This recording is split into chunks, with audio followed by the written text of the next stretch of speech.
Wanita yang sedang haid nak melakukan amalan malam Lailatul Qadar, apakah amalan yang boleh dilakukan? Baik, perempuan haid dah kali nak ambil kelebihan malam-malam Ramadan, tak kira lah malam Lailatul Qadar malam apa, setiap malam Ramadan ni istimewa. Paling istimewa Lailatul Qadar. Satu malam, satu Ramadan, dua Ramadan ni yang tidak Lailatul Qadar, tidak ada bandingan daripada malam lain. Kerana dia penghulu segala bulan. Nampak? Jadi perempuan yang haid dia nak amal apa? Mudah saja. Yang dilarang itu sedikit, yang dibenarkan itu banyak. Perempuan haid apa yang dilarang? Semayang. Lagi baca Quran. Berpuasa. Lain pada tu, lain pada baca Quran. La yaqra'u syai'an minal Quran haidun wala junubun, al-hadis. Tidaklah membacakan sesuatu daripada Quran itu orang yang junub dan perempuan yang haid. Baca Quran. Lain pada baca Quran, selawat. Selawat Quran tau. Selawat. Boleh berselawat. Nampak? Boleh berselawat.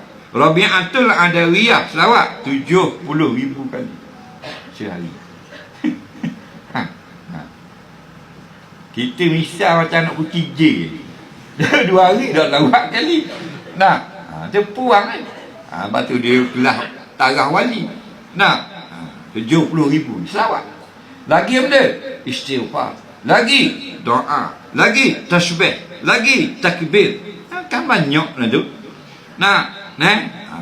Kita orang semayang Allahu Akbar dengar qamat. Kita haid. Subhanallah walhamdulillah wa la ilaha illallah wallahu akbar. Subhanallah alhamdulillah la ilaha illallah Allahu akbar. Assalamualaikum warahmatullahi. Dengar salam. Itu pun berhenti. Allah bayar berganda-ganda di akhirat nanti.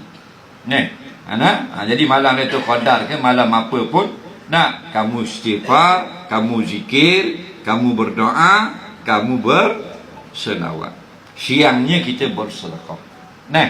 Jadi menyamai apa? Dengan timbangan ahli syurga.